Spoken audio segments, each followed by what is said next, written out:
नमस्कार, आप देख रहे हैं हिमाचल न्यूज। आइए जानते हैं आज के प्रमुख समाचार और दिन भर की बड़ी सुर्खियां। शिमला के राम मंदिर पहुंचे सीएम सुक्खू, बोले आस्था पर चोट बर्दाश्त नहीं।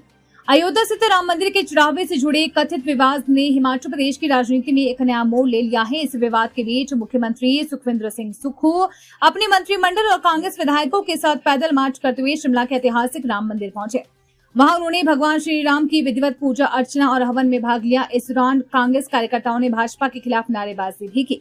मंदिर पहुंचने के बाद मुख्यमंत्री, मंत्रियों और विधायकों ने भजन कीर्तन में हिस्सा लिया। श्री राम की प्रतिमा का अभिषेक किया, मंदिर की परिक्रमा की और हवन में आहुति देकर प्रदेश की सुख समृद्धि की कामना की। पूजा अर्चना के उपरांत मुख्यमंत्री सुक्खू ने कहा कि यदि चढ़ावे में गड़बड़ी का आरोप सही है तो ये केवल धन का नहीं बल्कि करोड़ों श्रद्धालु की आस्था का विषय है। उन्होंने इस बात पर जोर दिया कि जब राम मंदिर निर्माण के लिए देश भर से सहयोग राशि एकत्र की जा रही थी, तब उन्होंने विधायक रहते हुए अपनी श्रद्धा के अनुसार योगदान दिया था। उन्होंने ये भी स्मरण कराया कि रामलला की प्राण प्रतिष्ठा के अवसर पर हिमाचल सरकार ने पूरे दिन का सार्वजनिक अवकाश घोषित किया था।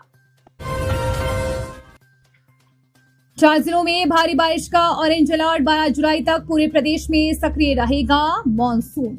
हिमाचल प्रदेश में मानसून का प्रभाव अगले कई दिनों तक बना रहने की संभावना है। भारत मौसम विज्ञान विभाग के शिमला केंद्र ने राज्य के कई जिलों में भारी बारिश की चेतावनी जारी की है, जिसके चलते जनजीवन पर असर पड़ने की आशंका है।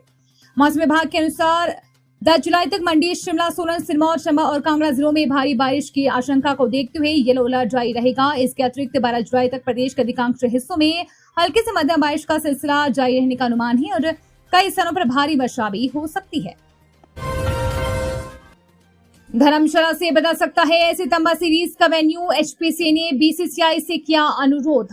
अंतर्राष्ट्रीय क्रिकेट के प्रमुख केंद्रों में से एक धर्मशाला स्थित Himachal Pradesh cricket association stadium में सितंबर में प्रस्तावित भारत और ऑस्ट्रेलिया की महिला टीमों के बीच सीरीज का आयोजन किसी अन्य मैदान पर हो सकता है। एचपीसीए ने मौसम संबंधी प्रतिकूल परिस्थितियों के कारण भारतीय क्रिकेट कंट्रोल बोर्ड से मुकाबलों के स्थान परिवर्तन का अनुरोध किया है।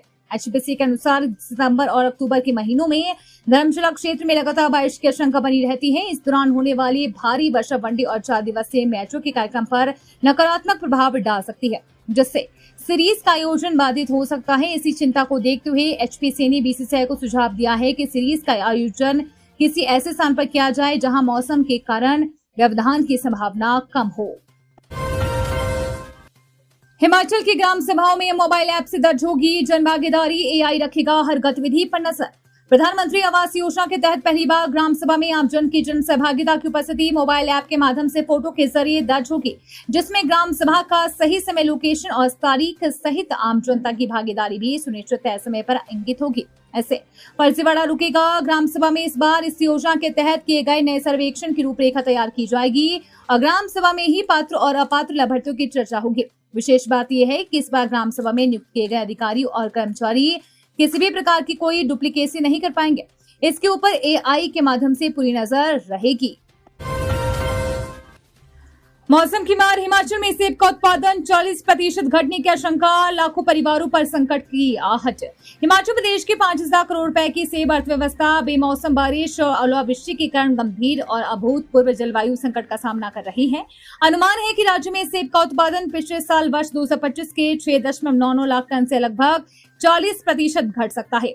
अधिकारियों ने बताया कि मौसम की अनिश्चितताओं जैसे सर्दियों में कम बर्फबारी, वसंत ऋतु में बेमौसम बारिश, ओलावृष्टि और तापमान में उतार चढ़ाव का असर सेब के उत्पादन पर पड़ने की आशंका है। सेब राज्य के 8 जिलों में कृषि अर्थव्यवस्था का मुख्य आधार है। उन्होंने कहा कि राज्य में सेब का उत्पादन वर्ष 2025 में 6.99 लाख टन था, जिसके वर्ष 2026 में लगभग 4.36 लाख टन, लगभग 2.15 करोड़ बक्से रहने का अनुमान है। ये 2.63 लाख टन की भारी गिरावट है।